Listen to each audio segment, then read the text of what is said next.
Friends, आप सभी का स्वागत करता हूं आपके अपने हमारे चैनल पर। मैं हूं कमलेश। फ्रेंड्स, आज के इस वीडियो में आप सीखेंगे एक्सेल के एक और नए फंक्शन के बारे में जिसका नाम है डी सम फंक्शन। तो फ्रेंड्स, एक्सेल का एक बहुत ही एडवांस फंक्शन जिसके बारे में मैं आज आपको बताऊंगा। तो वीडियो स्टार्ट करने से पहले फ्रेंड्स, अगर ये वीडियो आपको अच्छा लगे तो प्लीज़ इसको आप लाइक करें, शेयर करें और चैनल को भी सब्सक्राइब ज़रूर करें। तो फ्रेंड्स, आज का जो फंक्शन है वह है डी सम फंक्शन। तो डी सम फंक्शन क्या है कि एक डेटाबेस से रिलेटेड फंक्शन है।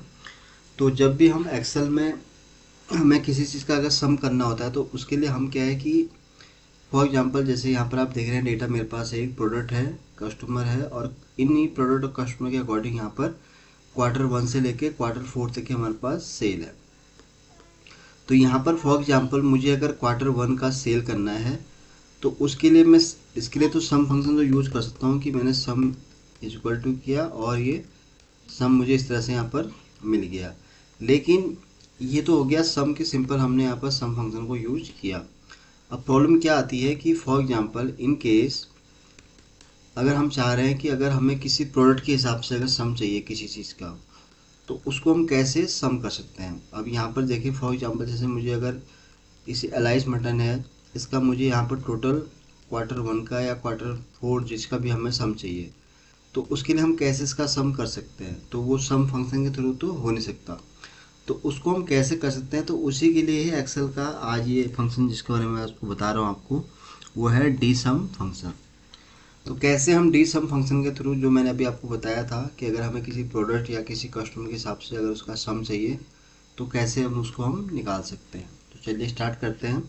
तो सबसे पहले यहाँ डेटा हमारे पास है, प्रोडक्ट नेम है, कस्टमर है और यहाँ पर Q1 से लेके 4 तक की उन सभी की यहाँ पर सेल है। तो यहाँ पर हम पहले क्राइटेरिया सेट कर देंगे। तो डी सम फंक्शन के लिए हमेशा आपको याद ये रखना है कि जब भी जो डेटाबेस है आपके पास ऑलरेडी हेडर के साथ, सेम उसी हेडर के साथ आपको उसका क्राइटेरिया बना लेना है। अगर आप इसको अगर एप्लीकेबल नहीं करेंगे तब ये फंक्शन वहाँ पर काम नहीं करेगा, तो आपको हमेशा याद रखना है। तो जैसे मैं यहाँ पर हेडर मैंने सारे ले लिए ऐसे ही जैसे वहाँ पर थे, और इसी के हिसाब से हम यहाँ पर सेल इसकी सम लाएंगे। फॉर एग्जांपल जैसे हमें Q1 की यहाँ पर सम चाहिए, तो यहाँ पर हम फंक्शन को अप्लाई करेंगे और यहाँ पर प्रोडक्ट ले लेते हैं। अब जिसका आपको जानना है, फॉर एग्जांपल अगर एलाइस मटन का है या नीचे और भी सारे प्रोडक्ट्स है, इसका हो गया, जिसका भी आपको रखना है तो उसको आप यहाँ पर रख लेते हैं। तो मैं आपको दो मेथड के थ्रू समझाऊंगा। तो पहला तो मैं आपको बताऊंगा कि सिंगल क्रिएटर के थ्रू आप कैसे करेंगे, फिर मैं आपको बताऊंगा आपको इसको मल्टीपल क्रिएटर के साथ कैसे आप सम करेंगे। तो पहले हम बात कर लेते हैं यहाँ पर सिंगल क्रिएटर के साथ। तो यहाँ पर हमारे पास प्रोडक्ट है एलाइस मटन। अब इसका हमें Q1 का यहाँ पर सम चाहिए इस वाले फील्ड में। तो यहाँ पर हमारा प्रोडक्ट है एलाइस मटन और इसका हमें Q1 का यहाँ पर सम चाहिए। तो उसके लिए हम यहाँ टाइप करेंगे डी सम फंक्शन। तो यहाँ टाइप करेंगे हम D sum bracket open. D sum जैसे मैंने ओपन किया तो ये डेटाबेस पूछ रहा है। तो डेटाबेस के लिए आपको ये पूरा जो है यहाँ पर हमारा जो टेबल है उसको आपको सेलेक्ट कर लेना है, कॉमा। फिर नेक्स्ट जो आता है वो आता है फील्ड। अब फील्ड क्या है कि यहाँ पर हम अब जिसका भी आपको यहाँ पर सम चाहिए, तो हमें यहाँ सम चाहिए Q1 का। तो उस केस में जो हमारा फील्ड रहेगा वो रहेगा Q1 वाला कॉलम। बट इसमें आपको पूरा कॉलम को सेलेक्ट करने की ज़रूरत नहीं है। उसके लिए आप यहाँ पर Q1 पे इसका रेफरेंस ले लेंगे हेडर का, कॉमा। फिर है क्राइटेरिया। तो क्राइटेरिया में आपको क्या है कि पूरा इसको ऐसे ही आपको सेलेक्ट कर लेना है विद हेडर के साथ।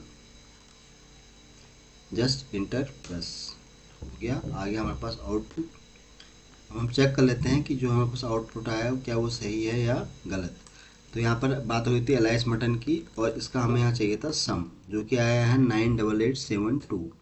अब हम डेटाबेस के अंदर चेक करते हैं क्या ये करेक्ट है या सही गलत। तो एलाइस मटन है हमारे पास प्रोडक्ट और इसका हम सेल देखें Q1 में, बिल्कुल सही है, 98872 बिल्कुल सही है। जो आप यहाँ पे देख रहे हैं सेम यही है। तो इसी तरह अगर आपको किसी और प्रोडक्ट का देखना है तो जैसे हमको इसको यहाँ पर टाइप कर लेना है, तो उसके हिसाब से आपको उसका सम यहाँ पर दिख जाएगा।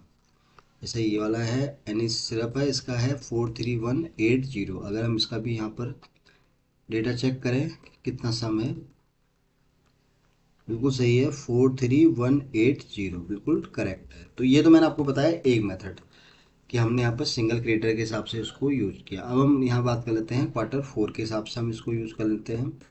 और प्रोडक्ट हम ये रख लेते हैं और यहाँ पर हम कोई कस्टमर नेम यहाँ पर रख लेते हैं। फॉर एग्जांपल यहाँ पर पी को एक कस्टमर है, एलाइस मटन जिसने परचेज किया। तो ये हो गया हमारा। अब यहाँ पर पहले मैंने बताया आपको सिंगल क्राइटेरिया के हिसाब से कैसे उसको हम सम करेंगे। अब यहाँ पर मैं बता रहा हूँ आपको कस्टमर के हिसाब से, यानी कि दो हमारे पास यहाँ पर क्राइटेरिया होगा। पहला हो गया एनाइस सिरप, दूसरा हो गया फिर यहाँ पर कस्टमर का नेम है जो कि है पीको। अब यहाँ पर हमें क्वार्टर 4 की इसका सम निकालना है, तो उसके लिए हम यहाँ टाइप करेंगे D sum bracket open, database पहले की तरह ही आपको पूरा डेटाबेस सेलेक्ट कर लेना है, कॉमा, फिर फील्ड में जैसे मैंने आपको बताया पहले में, जैसे मैं क्वार्टर 1 की बात कर रहे हैं, अभी हम बात कर रहे हैं यहाँ पर क्वार्टर 4 की। तो उसके लिए हम क्वार्टर 4 का जो पहला हेडर है उसको हम सेलेक्ट कर लेंगे फर्स्ट, कॉमा। तो यहाँ क्राइटेरिया आपको सेलेक्ट कर लेना है पहले की तरह ही और इंटर प्रेस। तो यहाँ पर आया 0। अब क्वार्टर 4 में 0 क्यों आया है ये हम चेक कर लेते हैं एक बार। एलाइस, अच्छा ये क्योंकि जो प्रोडक्ट है हमारे पास है एनाइस सिरप, जबकि इसका कस्टमर है ALFKI, तो इसलिए यहाँ पर गलत आ गया। इन केस में अगर यहाँ पर एलाइस मटन करूँगा तो इसका आपको यहाँ पर सम दिख जाएगा। तो ये सम आ गया, देखिए यहाँ पर। अब जैसे हम बात कर रहे थे यहाँ पर पीको कस्टमर की, तो पीको जो कस्टमर है उसने प्रोडक्ट लिया है, एलाइस मटन नहीं लिया उसने जब जैसे प्रोडक्ट कौन सा हमारा यहाँ एलाइस मटन है, तो ये तो ठीक है। इसी तरह अगर हम कोई भी, जैसे फॉर एग्जांपल ये वाला है बॉस्टन क्रैब मीट, ये मैंने किया और इसको मैं कॉपी कर लेता हूँ यहाँ पर। तो देखिए जैसे इसका यहाँ पर आया 24207। अब इसको हम चेक करें, अगर क्वार्टर 4 की हम बात कर रहे हैं तो क्वार्टर 4 में ये है प्रोडक्ट और ये है इसका कस्टमर। अब इसको हम क्वार्टर 4 में प्लस करके देखते हैं, 24207 बिल्कुल करेक्ट है फ्रेंड्स। तो इसी तरह आप देखिए मैंने आपको पहले वाले में बताया आपको कि अगर सिंगल क्राइटेरिया के हिसाब से आपको यूज करना है तो आपको इस तरह से रिजल्ट आएगा, और अगर मल्टीपल क्राइटेरिया के लिए यूज करना है तो उसके लिए आपको यहाँ पर इस तरह से रिजल्ट आएगा। तो यहाँ पर आपको ये भी याद रखना है कि अगर आप इसको सिंगल क्राइटेरिया के लिए यूज कर रहे हैं फिर तो कोई चैलेंज नहीं आएगा कि उसमें तो आपको आउटपुट दिख जाएगा। लेकिन अगर आप मल्टीपल क्राइटेरिया के लिए इस फंक्शन को यूज करें, जैसे भी हुआ था कि एक प्रोडक्ट हमने यहाँ रखा था, कस्टमर ने रखा था पी को, और यहाँ पर हमने प्रोडक्ट रखा था एलाइस मटन, तो उस केस में उसका आउटपुट यहाँ पर नहीं आया था। तो आपको ये भी याद रखना है जब भी आप इसको मल्टीपल क्राइटेरिया के लिए यूज़ करेंगे तो आपके यहाँ पर दोनों ही क्राइटेरिया मैच होने चाहिए विद डेटा के साथ, तब जाके उसका आपको ये टोटल सम करके दिखाएगा। तो ये मैंने आपको बताया फ्रेंड्स बहुत ही आसान और सिंपल तरीके से कि एक्सेल का जो डी सम फंक्शन है वो कैसे अलग है सम फंक्शन से। तो सम फंक्शन क्या है कि नॉर्मली आपने सॉरी किसी वैल्यू को सम कर दिया उसका आपको रिजल्ट दिख जाता है, लेकिन डी सम क्या है, जैसे आपको डी सम इसलिए ऐड हुआ है डी पहले कि वो डेटाबेस पर काम करता है कि आपने कोई डेटाबेस सेलेक्ट किया उसके हिसाब से आपको उसका वो सम निकाल के दे देता है। तो दोनों मेथड मैंने आपको बताए। अगर आपको सिंगल क्राइटेरिया के लिए यूज़ करना है तो आप ऐसे करेंगे, और डबल के लिए अगर करना है मल्टीपल क्राइटेरिया के लिए तो उसको आप कैसे यहाँ पर कर पाएंगे। तो यहाँ पर आपको ये भी रखना है जब भी आप इस फंक्शन को यूज़ करें तो आपको ये ही याद रखना पड़ेगा माइंड में कि आपको ये पूरा ही जो हेडर है डेटाबेस का वो आपको ऐसे ही कॉपी कर लेना है। कॉपी करने के बाद फिर आपको यहाँ पर वो प्रोडक्ट या कस्टमर जो भी आपको रखना है उसके हिसाब से आप उसी हेडर के नीचे उसको कॉपी करेंगे, तब जाके आपको ये उसका रिजल्ट देगा।